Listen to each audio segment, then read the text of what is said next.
Царот Путин е крунисан по 4-ти пат и овој пат круната највисоко стои. Победа со најголем консензус досега, 76% од гласовите. Путин посилен од отровот, посилен од истрагите во САД, посилен на Блискиот Исток.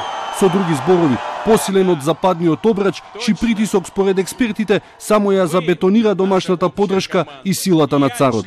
Успехот е во нашата судбина, ке каже Путин пред на собраната толпа после победата. Нас ждет успех! Да! Очень важно сохранить это единство, дорогие мои. Очень важно привлечь на свою сторону и тех, кто мог голосовать и за других кандидатов. Нам это единство нужно для того, чтобы двигаться вперед.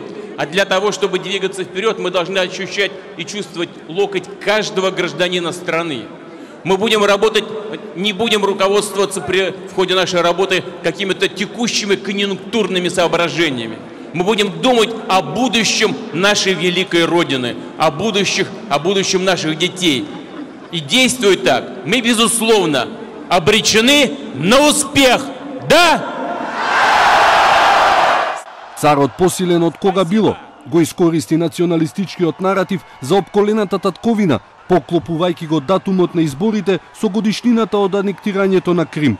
Путин свесно игра на погрешната интерпретација за нова студена војна, иако во духот на идеологијата, воено или геополитички, оваа Русија малку што има заедничко со Советскиот сојуз. Сепак, превладува чувството дека опортунизмот над Путин надвладува над интересите на Западот.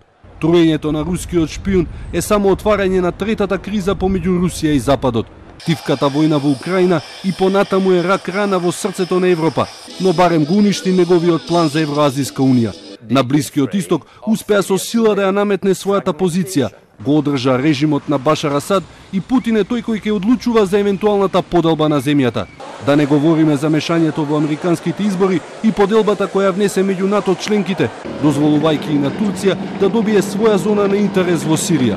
Со други зборови, додека глуми опколеност од Западот, Путин ја опколува Европа и Балканот, каде како печорки се јавуваат поддржувачи и партии посветени на делото и интересите на царот.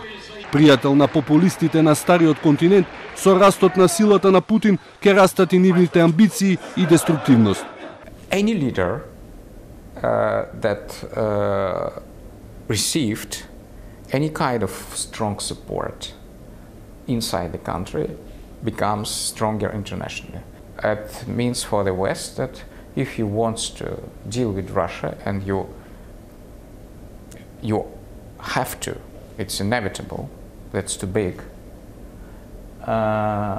you have to deal with me.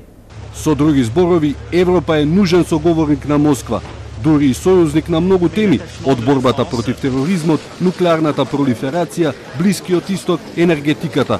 Проблемот на Европа е што недостасува заедничкиот глас, а во тој вакуум Балканот е страната која мора јасно да го одбере својот сојузник и својата стратешка определба. Никто не собирается разгонять какую-то гонку вооружений.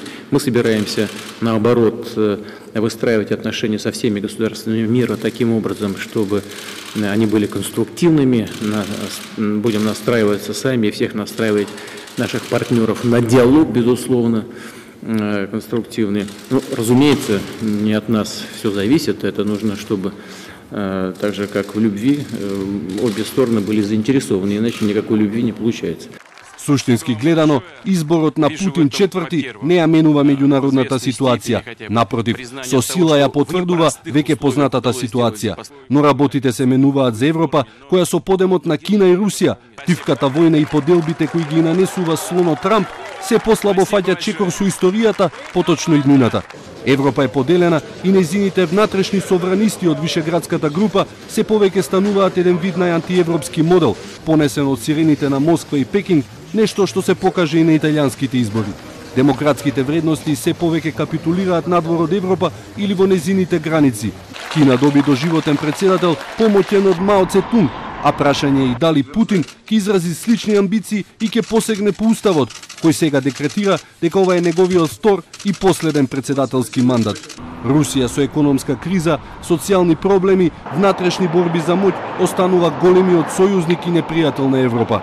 И покрај сите потешкоти, во кралството на царот нема да има стратешки промени наскоро, па оттука е подобро да се подготвиме за една долга, тешка зима, за Балканот и за цела Европа.